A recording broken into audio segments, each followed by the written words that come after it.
Hi, this is Kevin at Brown's Homestead Harvest House, and welcome.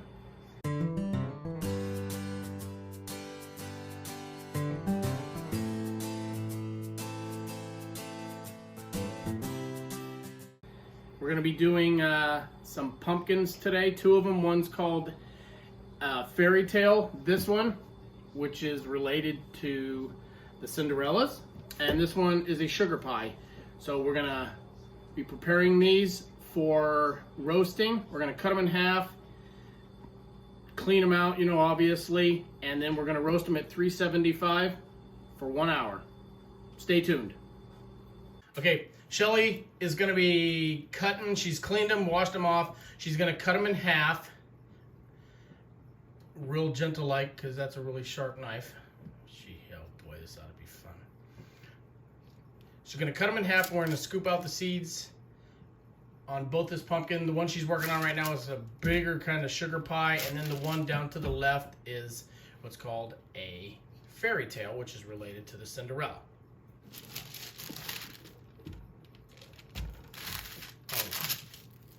Okay, this is the part that sucks. You used to love it as a kid, kind of, but it's like, Dad, would you come do this for me? I hate doing this. So we are going to save the pumpkin seeds, not to roast for us or anything. We're going to give them to the chickens outside because pumpkin seeds are a natural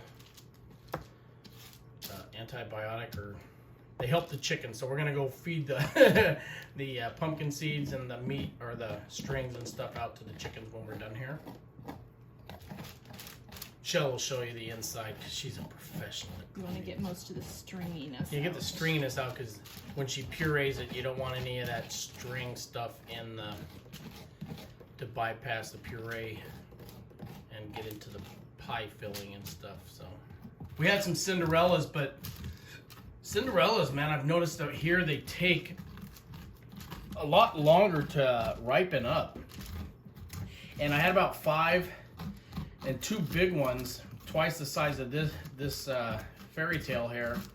But then we got hit with our early snow and a snowstorm at the 1st of November, end of October, and it froze all of our pumpkins outside, which is about 405 pumpkins out there are all frozen, which is fine because once they freeze, the meat and everything starts to turn into sugar, gets a high sugar content in them. And I threw them out in one of the fields out here right by the house, by the shop, and the deer love them. They just eat them. They'll eat the whole, and the turkeys. They'll eat everything except for the stem. The deer will. They will eat everything but that stem. And we've got 10 different varieties of pumpkins and about 400 of them out there, so the deer eat pretty good for a month or two in the wintertime, which is what I do this for also, to help feed the deer and the turkeys. Okay, so now Shelly will be putting these in the oven, like I said, at 375 for an hour. She'll check them. Okay, we just pulled them out of the oven, and you got to make sure that the skewer stick goes in nice and easy, soft. Fork tender. Fork tender. Sugar pie's on the left. The fairy tales are obviously on the right. Okay, Shelly's going to start scooping out the meat, the cooked meat, from the pumpkin shells. And yes, the sugar pie is substantially sweeter than the fairy tale. We tested both of them, and the sugar pie, yes, is sweeter.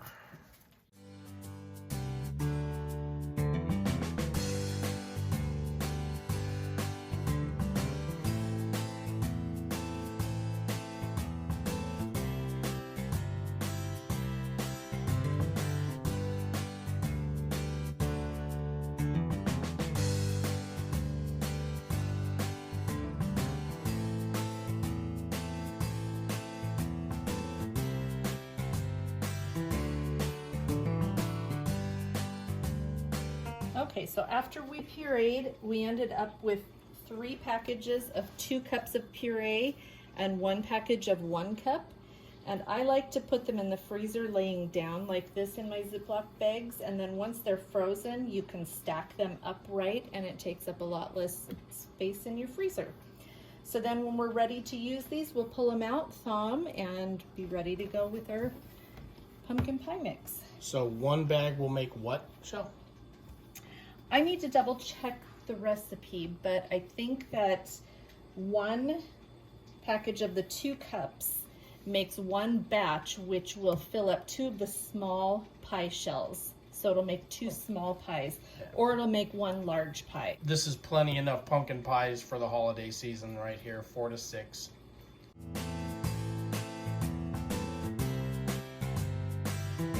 Okay, everybody.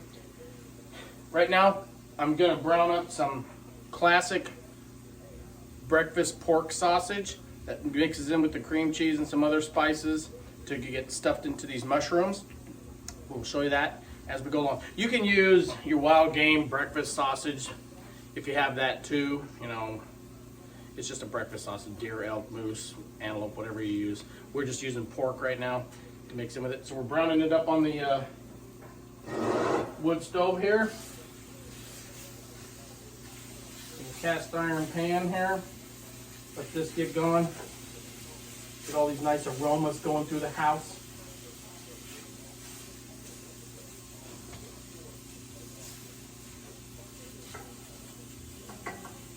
Let that cook for a little bit.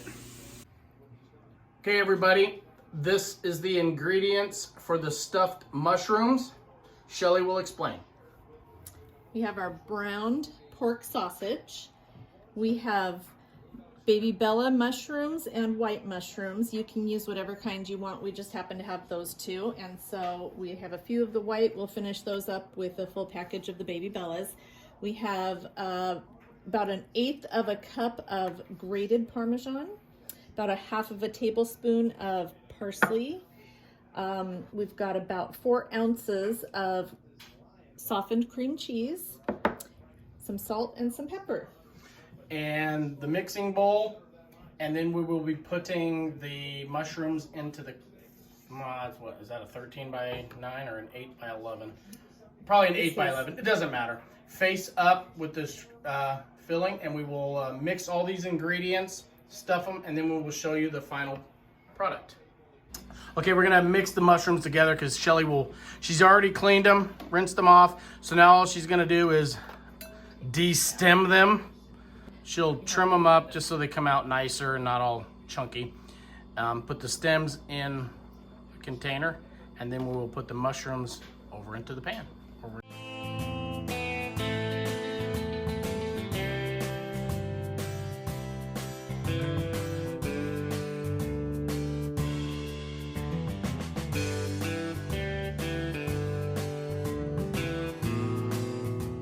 Okay, so we've got the mushrooms all stemmed, and now I'm going to take my cream cheese,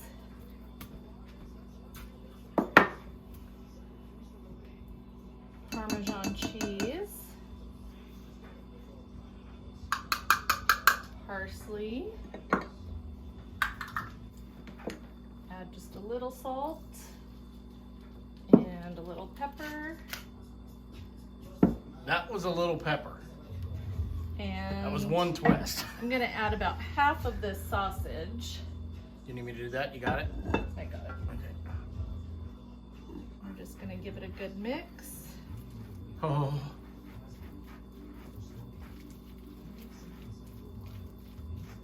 Shelly's just mixing this up. We'll get it prepped, and then we will stuff the mushrooms.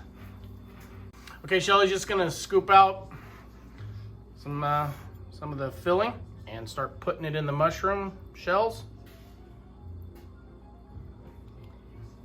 Just like so. You wanna kind of mound it so that you have some nice, good filling to bite into with your mushroom. See me, I'm kind of a dainty eater, so I'll take 3 bites out of this mushroom, but Shelly can stuff one of them old mushrooms right there. It's the other way around. Getting food prep. We have 2 sons, Clint McCrae Brown and Garrett Quinn Brown. Clint is in Brooklyn with his fiance for the next year. And Garrett is with his girlfriend, fiance, down in Columbus, Georgia at Fort Benning. And they're both doing their own Thanksgivings, obviously. They have a couple guests and stuff, but this is Garrett's first Thanksgiving cooking on his own with Isabella.